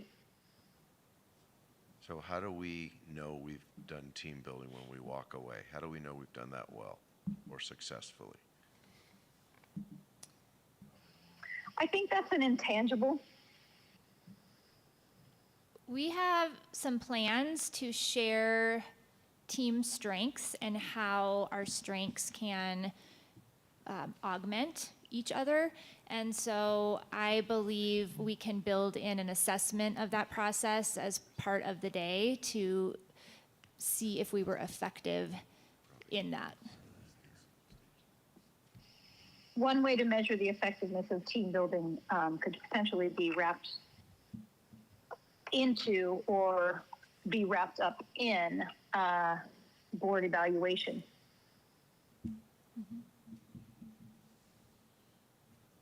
So that's a neat idea, right?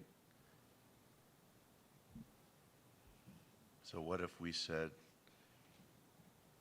under board evaluation metrics, then what if we just put a comma and said something, I'll come up, or Amber can come up with a simple phrase, but the intent, I think Tiffany helped me here, but I'm trying to paraphrase what you were thinking, which is to behave as a unit, a cohesive unit versus a set of individuals. Is that fair, Tiffany? Yes, but no. I think the cohesion is very important, and I think cohesion is the glue. Individuality is the glue to the cohesion, but I do not want us to also lose sight of our individual perspectives and values either.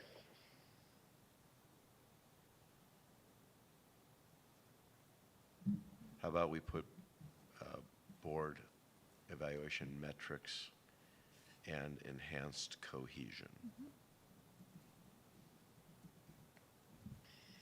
Look at you go. And I just went. we'll send out some things to be thinking about prior to the retreat date so that you can feel prepared to share.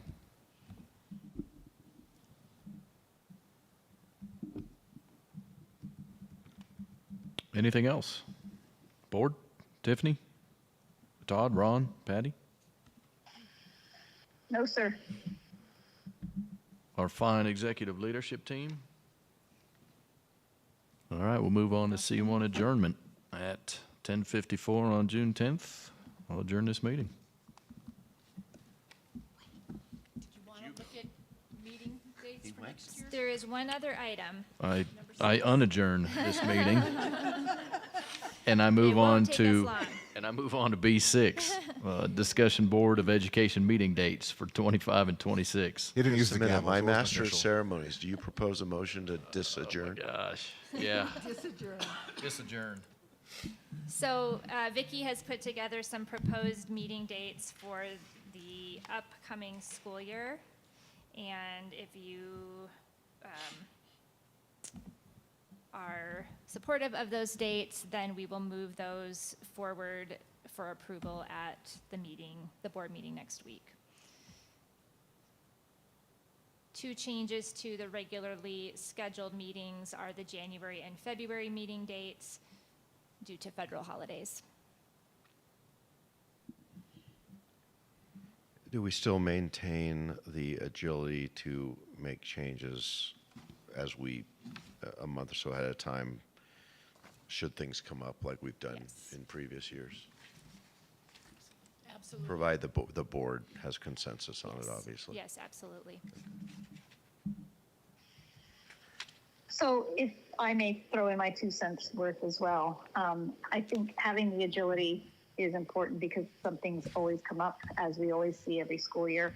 But I want to also be mindful that setting these dates give us an opportunity so that we have advanced ideas and notice Right. to be able to adhere to our meetings as much as possible.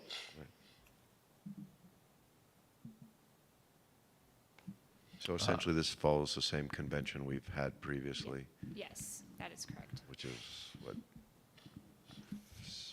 second Tuesday, third Monday, or something like that, right? Yes. More or less, Yes. with the exception of federal holidays. Okay. Brett? I would just observe that last year you had work session scheduled on Election Day and you chose to move it off of Election Day. And so I see that it's back on that cadence there. So I didn't know if you wanted to make that a kind of be a regular change or was that a one-off for this last year? Vicky and I discussed that. We're happy to look at another date, but we proposed keeping it since it's a work session versus a regular meeting. Yeah. And that it would be just a couple of hours in the morning, whereas folks might need more flexibility in the evening after work hours to vote. But happy to consider a change if that's something the board would like. And actually moving it 1 week to November 11th, that's Veterans Day. So I don't know how you feel about a work session on Election Day as opposed to Veterans Day, or otherwise you'd be looking at a different day of the week than a Tuesday for the work session. I have no problem with it. I think all these dates work great for me. That's good team unity of you, Master of Ceremonies.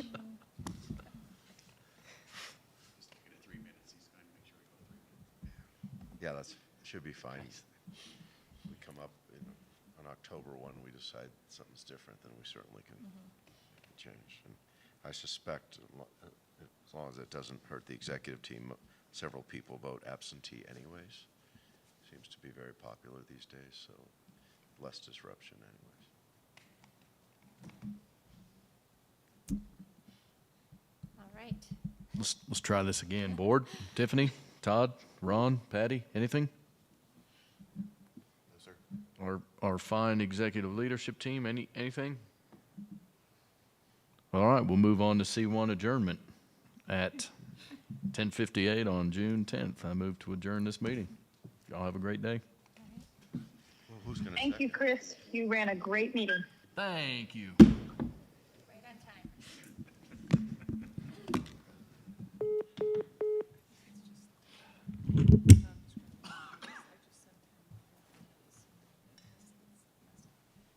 Oh, dang it.